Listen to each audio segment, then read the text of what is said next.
parents? Non, pas vraiment. Je dirais pas que tu comprends que mon père il fait que ma mère est juive, fait que ça fait souvent des conflits pour les poupées, là, tu sais, c'est deux opinions très différentes. Ah, c'est pas grave. Ouais. Mais toi, tu crois en quoi? Mais moi, je suis décidée de rester athée, là, parce que c'est juste, je me mêle pas de ça, puis ça fait juste moins de conflits, puis ça reste plus simple dans le système de ma famille, là. Non, c'est correct. Merci pour le souper. Ça fait plaisir, mon homme. Ciao! Salut! À demain!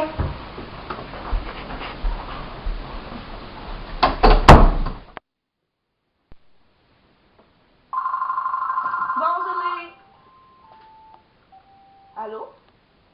Salut, comment ça va? Ça va bien, toi? Bien, tu devineras jamais quoi. Quoi? Je sors d'un cours de sciences et techno, puis ils nous ont montré une espèce de vidéo qui parlait de l'intelligence artificielle. T'as-tu déjà entendu parler de ça, de l'intelligence artificielle, toi? Non. C'est tellement cool, dans le fond.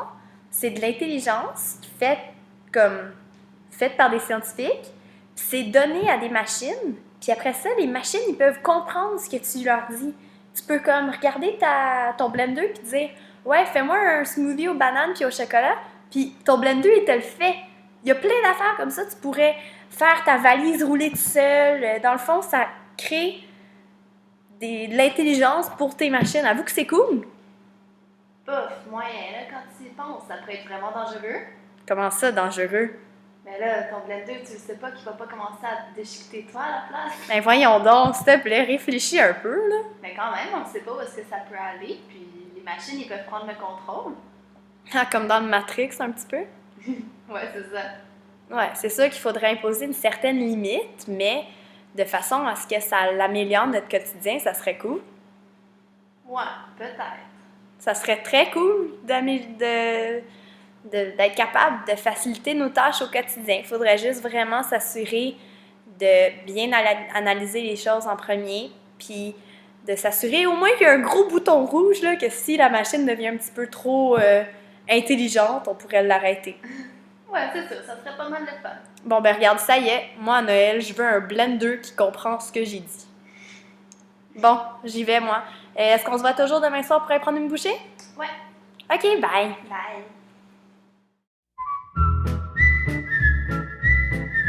Le jour où Dieu créa l'homme, il le fit à la ressemblance de Dieu. Cela pourrait être interprété comme quoi l'humain est prédestiné à agir comme Dieu et devenir un créateur de vie. Au nom du Père, du Fils et du Saint-Esprit. Amen. Allez dans la paix du Christ.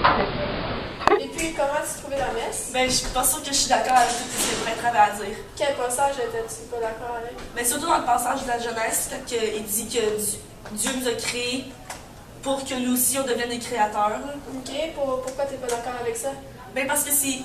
Moi, je crois pas à Dieu a créé le monde en 7 jours, Dieu, Adam et Ève. Non, moi, je crois pas à ça. C'est l'évolution.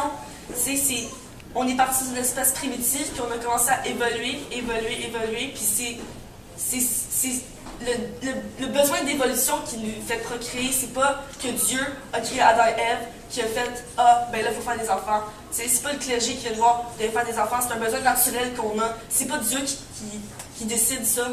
Ok. Donc, pour toi, Dieu, il n'y a aucune importance dans la création de la vie, il n'y a aucun impact dans notre vie d'aujourd'hui, il n'y a rien. Non, c'est la science, on l'a prouvé, puis ça, c'est mon opinion. Je ne vais pas m'assiner avec toi, parce que moi, j'ai le profond sentiment que Dieu est créateur de tout, que c'est ainsi. Fait que je ne vais pas m'assiner parce que on va rester jour et nuit jusqu'ici, puis on peut rester en bon terme. C'est dans Allô? Une nouvelle tragique l'attend. C'est l'hôpital qui appelle. Sarah a eu un accident.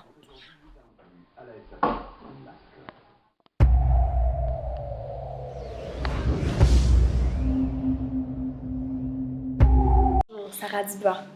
Donc, suite à l'analyse de votre cas, j'ai regardé plusieurs possibilités et je pense que la meilleure qui s'offre à vous, c'est de vous cloner. Je sais que c'est gros à entendre, mais je vais vous expliquer un petit peu ce que ça implique et pourquoi je vous propose ceci.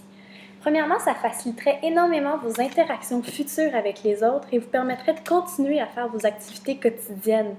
Les autres regarderait votre clone qui vous ressemble à vous et n'aurait pas à réapprendre à vous connaître sous votre nouvelle facette.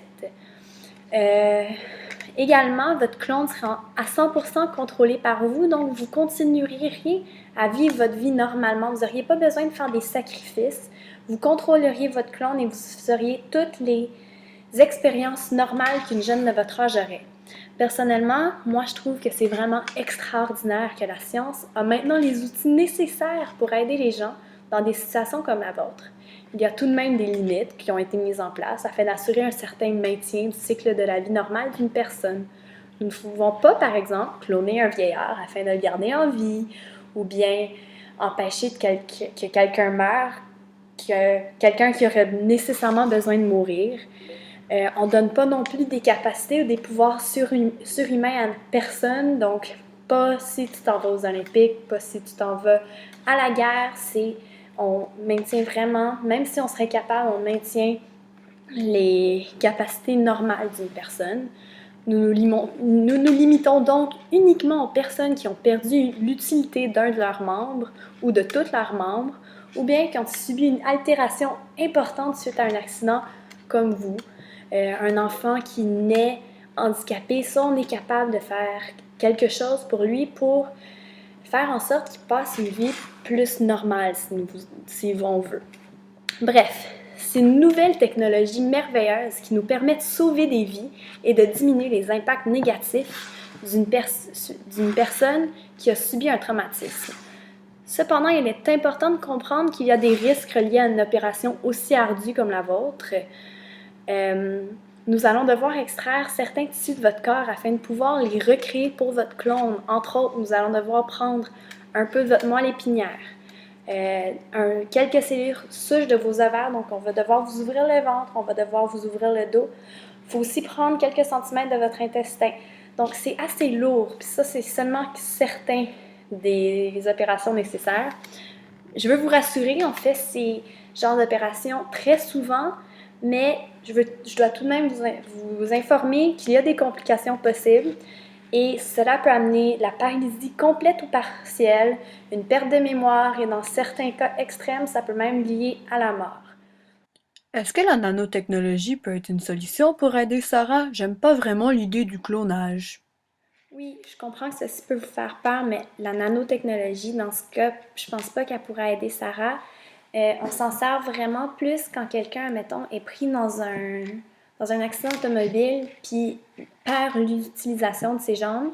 On peut implanter une puce et ça va ça peut lui redonner l'usage de ses jambes à moyen terme. C'est sûr que c'est pas instantané, mais dans le cas de Sarah, ça va pas aller jusqu'à régénérer des cellules humaines. Donc, on peut vraiment pas utiliser la nanotechnologie pour Sarah.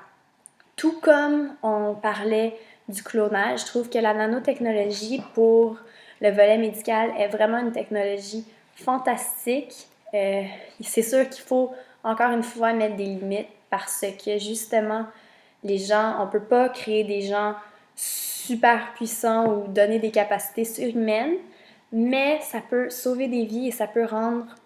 Depuis qu'on sert de la nanotechnologie, on a vu une baisse dans le taux de dépression des gens quadraplégiques, paraplégiques, justement parce qu'il y a espoir pour eux, on est capable de leur redonner. Mais pour Sarah, je pense pas, ça pourrait pas du tout l'aider, je m'excuse. Donc je sais que c'est vraiment beaucoup pour vous à tout prendre ça, toute cette information-là. Donc vous pouvez en parler avec votre famille. En ce moment, c'est pas urgent, votre vie n'est pas en danger, mais je comprends que ça peut être difficile pour vous. Donc pensez-y et regardez les situations qui s'offrent à vous et revenez-moi avec un choix. J'espère que vous passerez une bonne journée. Voici ma carte. Appelez-moi, appelez ma secrétaire si vous avez n'importe quelle question. On est là pour toi, Sarah. Je suis vraiment pas d'accord pour la solution du clonage. C'est vraiment pas une bonne idée. Pourquoi tu penses ça? Ben, c'est comme les valeurs religieuses, c'est tout. De quoi tes valeurs religieuses? Je comprends pas, là. Ben, dans le christianisme, ça dit que le clonage, ça augmente les souffrances que le monde on a déjà. Fait que je pense à mes petits-enfants, je pense à mes enfants de mes voisins. Je veux pas leur augmenter déjà qu'ils ont assez de souffrance de même, je veux pas leur en mettre plus sur le dos. Est-ce que tu as passé 1 minute aux souffrances que notre fille allait avoir? Mais c'est ça, c'est un individu, je l'aime ma fille, ok? Tu dois comprendre ça, mais je dois aussi penser à l'amener, si elle est des enfants. C'est pas parce que sa face est plus laide que quelqu'un va pas l'aimer, c'est à l'intérieur qu'on aime quelqu'un, pas à l'extérieur. Fait que je pense à mes petits-enfants, puis à mes petits-enfants. Qu'est-ce que le clonage? C'est peut-être juste au début, vous allez peut-être dire que le clonage, c'est juste cloner une personne, mais à la fin, ça va augmenter, puis on pourra plus l'arrêter, on n'aura plus de contrôle de ça. Ok, mais là, on parle d'une situation en ce moment, on parle pas de cloner le monde. Ouais, mais si on dit parle tout de comme ça, cloner, qu'est-ce qui va arriver? Il n'est pas question de tes valeurs à toi, c'est ses valeurs à elle, puis c'est sa décision, c'est elle qui va décider. Elle n'est pas chrétienne, elle est athée. Pense un peu à ça. Merci beaucoup, docteur. On a pris la décision, moi et mon mari, qu'on allait accepter de faire cloner notre fille.